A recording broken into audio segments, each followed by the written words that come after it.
গুরুত্বপূর্ণ বিষয়, বাংলাদেশি মুসলিম অনুপ্রবেশকারীর অ্যাকাউন্টেও জব কার্ডের টাকা গেছে।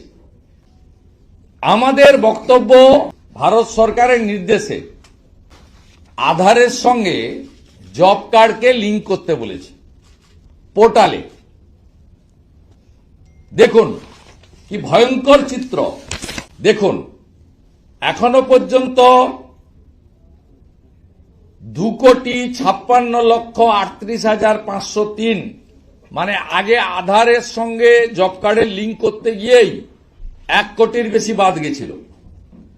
বর্তমানে বাদ দেওয়ার পরে 2,56,38,503, এর মধ্যে সাকসেসফুলি অথেন্টিকেশন হয়েছে 1,60,97,695, এবং গোটা ভারতবর্ষের নিরিখে সবচেয়ে লোয়েস্ট 62.9%।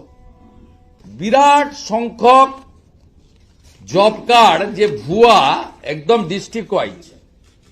দেখুন, এবং এই জব কার্ড যাদের অথেন্টিকেট হচ্ছে না কেওয়াইসিতে, তারা কত হাজার কোটি টাকা তুলে নিয়েছে তারও তালিকা আমি যথাসময়ে আপনাদের কাছে দিয়ে দেব।